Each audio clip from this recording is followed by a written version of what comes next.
Becoming a better student, note-taking.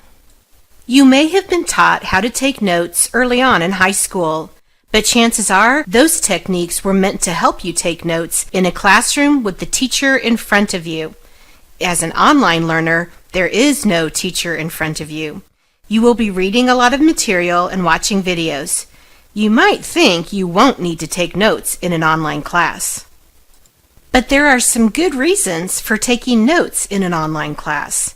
First, taking notes keeps your brain engaged in learning. Second, taking notes forces you to organize your thoughts so you end up with a better understanding of the course material. And third, taking notes helps with recall later on during quizzes and exams. Of course, it is helpful to find the note-taking strategy that is best fit to your learning preferences. Here are a variety of note-taking strategies. First, decide if you like taking notes by hand or using the computer or even your cell phone. There are some great note-taking apps out there free of charge. Simple Note is available for iOS, Android, Windows, and Mac. Google Keep is available for iOS and Android phones. Microsoft OneNote interacts with Word and Excel. Another strategy is to review the syllabus to see the competencies for the course. Competencies are the skills you must master by the end of the course, and we have set up our course so that each module in D2L addresses a specific competency. With this in mind, you now have an idea of what information you need to extract from the readings and videos. If your course uses a textbook, there should be some great resources such as learning outcomes, headings, summaries, and maybe even review questions in the textbook. These may help you in note-taking. If you write notes like you are writing an outline, you will be organizing the information in your brain as well as on paper. This will help you remember the material later on, so it should be easier to study for tests and to share thoughts in the discussion forum.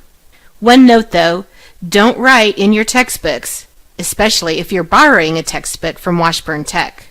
Another strategy for taking notes over reading is to just keep a list that has 2 columns.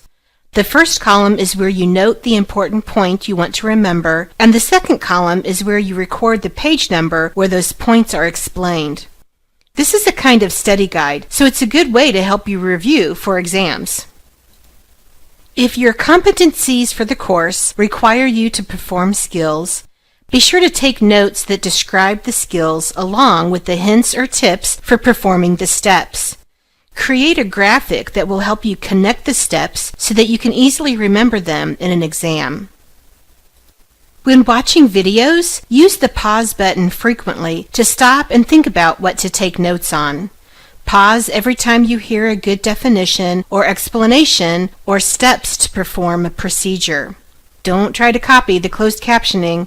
For many of our videos, we include a transcript that you can read. The purpose of taking notes is more about sorting things out in your mind and putting your own thoughts on paper. That's the whole secret behind note-taking. It's all about your thinking skills, not your writing skills. As always, if you have any questions or concerns, please feel free to reach out to the Director for Distance Learning at Washburn Tech. Phone 785-670-3338 or by email virtual-college@washburn.edu.